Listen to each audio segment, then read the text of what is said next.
Message Live. If you want to find out more about what's coming up here on Message Live, then make sure that you like us on Facebook. Hit the subscribe button on YouTube. And don't forget to click the bell to get the latest news about when we're online.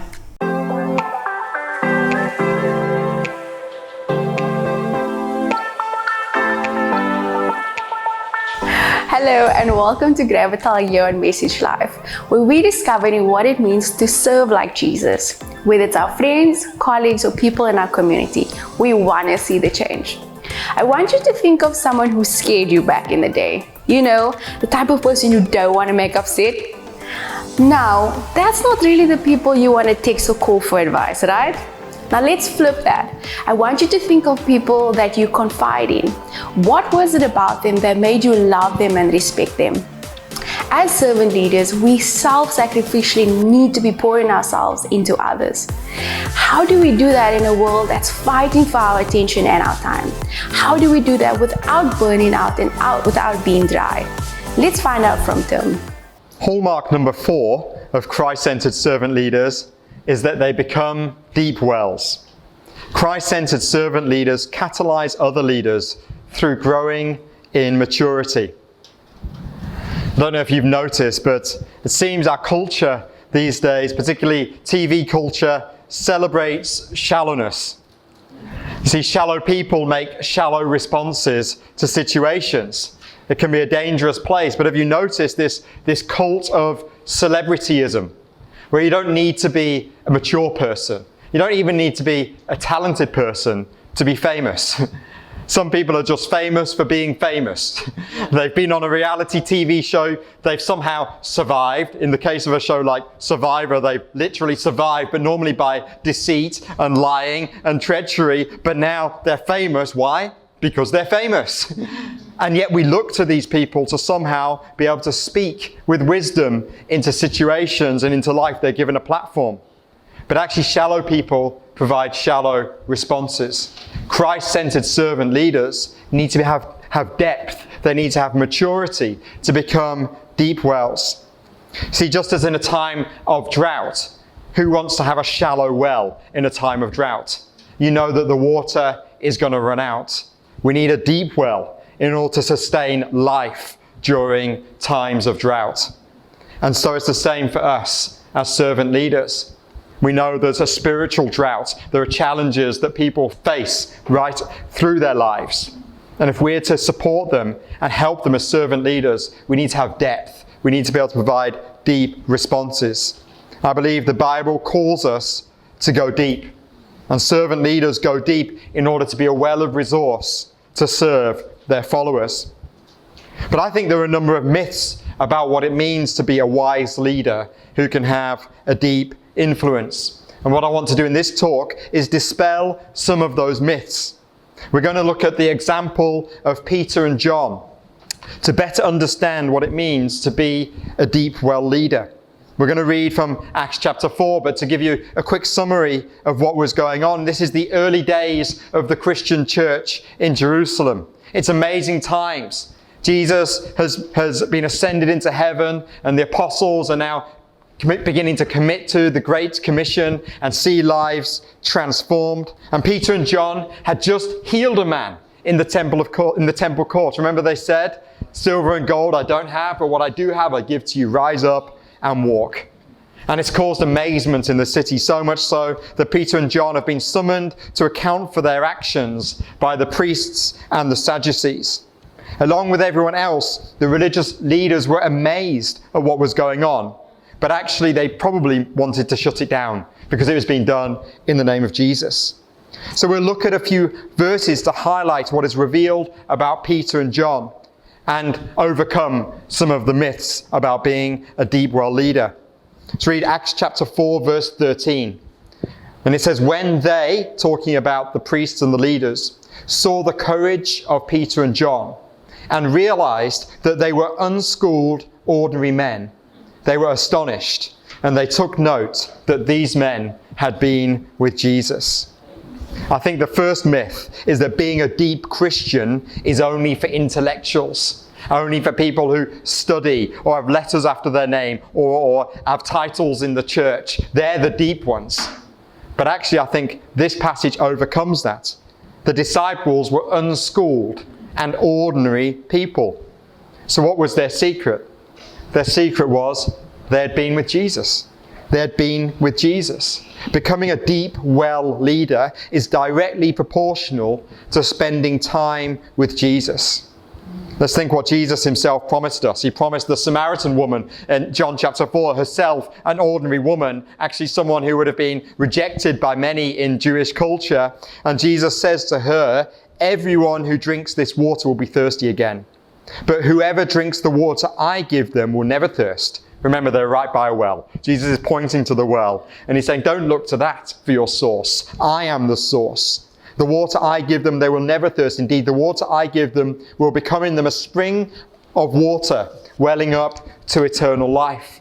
At another time, in John chapter 7, Jesus says this, or it says this, on the last and greatest day of the festival, Jesus stood and said in a loud voice, let anyone who is thirsty come to me and drink. Whoever believes in me, as Scripture has said, rivers of living water will flow from within them.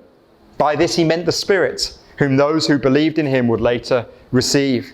And then again, John chapter 15, he says, I am the true vine, and my Father is the gardener. He cuts off every branch in me that bears no fruit, while every branch that does bear fruit, he prunes, so that it will become even more fruitful. I love this, because are these promises just for some Christians? No, look at the words Jesus uses. Whoever, anyone, every branch. This is an inclusive call to all followers of Christ to say we can draw from his deep wells. He is the source. The promise is that if we spend time with Jesus, we ourselves can be a deep resource, deep well of resource for other people.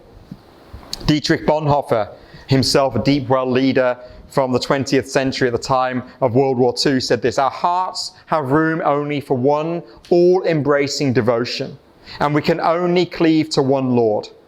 Every competitor to that devotion must be hated. We must so pursue Jesus that there is no competitor.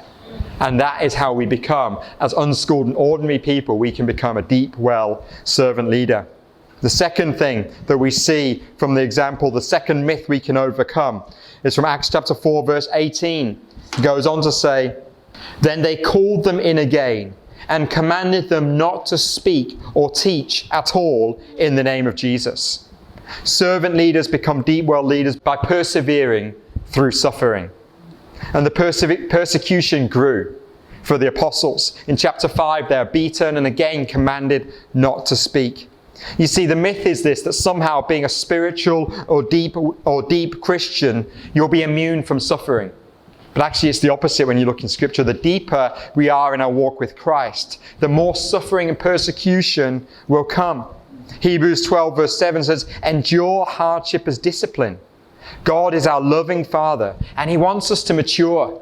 And he knows that going through hard times is actually a way of maturing our depth, helping us to grow in him, understanding that he has the resources to help us through every situation the devil might throw at us. And so the apostles, they gained confidence and they continued. And that's how they were able to stand as deep well leaders at those times.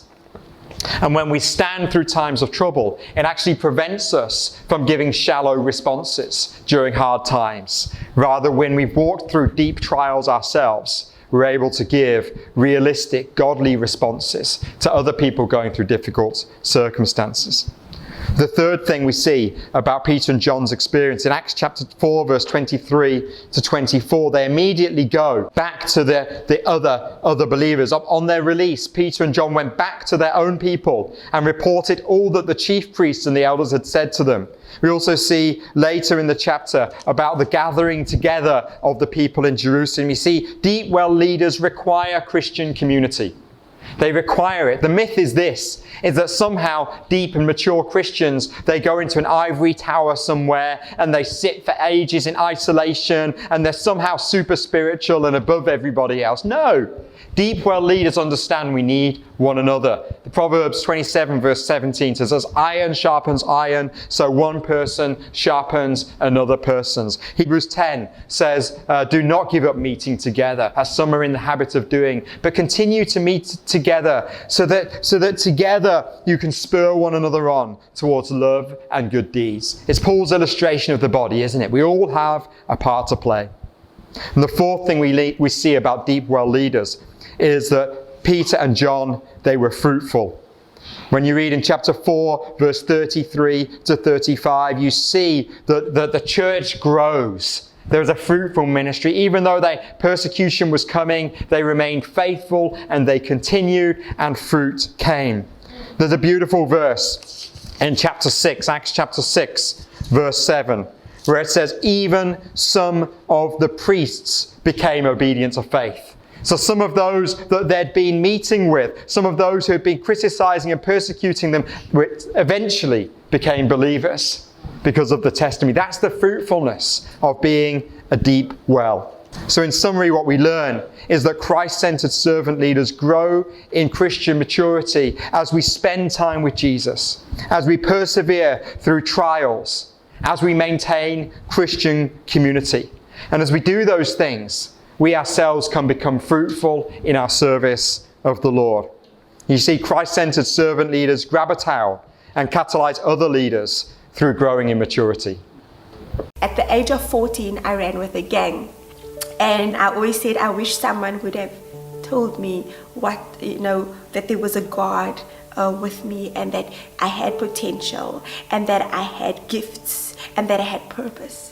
So I ran with a gang seeking acceptance and caught on what could have been profoundly damaging to my life permanently. I thank God He has brought me out of that. And that is why, I joined with the Message Trust in Eden, because I have a heart for rebellious youth, because I've been there. God has really done an amazing thing in my life. If I could summarize it, I would say restoration. That is the message I want the community to hear. It's that of restoration, that God can restore you. It was in 2016, I discovered a lump in my breast. And when the doctor sat with us, he said to us, you've got cancer. And it's triple negative. I had the aggressive one, which moves rather quick. Prior to going into the doctor's office, I'm sitting on the bench and I hear God say, no matter what happens, Melissa, stand. So I knew God wanted me to go through a process. I did not know how severe it would get. It was blow after blow after blow. The word God said to me was, in your time of pain, find someone to encourage. And I drew from that. I have been working since my last operation and recovery. I've been involved in the community as well with some young girls in the Jamesopos area.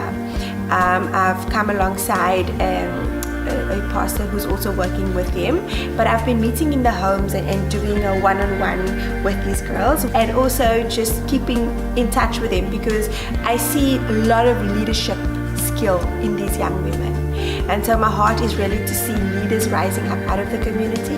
And our message to people mostly is that we continue to overcome daily every battle that we face, and drawing from what God gives you and what is done for you, use that and give that to others. I love Melissa's testimony. It's so powerful. She had every excuse to stop serving the people in her community. But instead, she demonstrates the depth of her faith by trusting in God, overcoming trials. Thank you for joining us today. Remember, if this episode has left you wanting more, don't hesitate to grab a copy of Tim's Grab a Towel book by following the link below.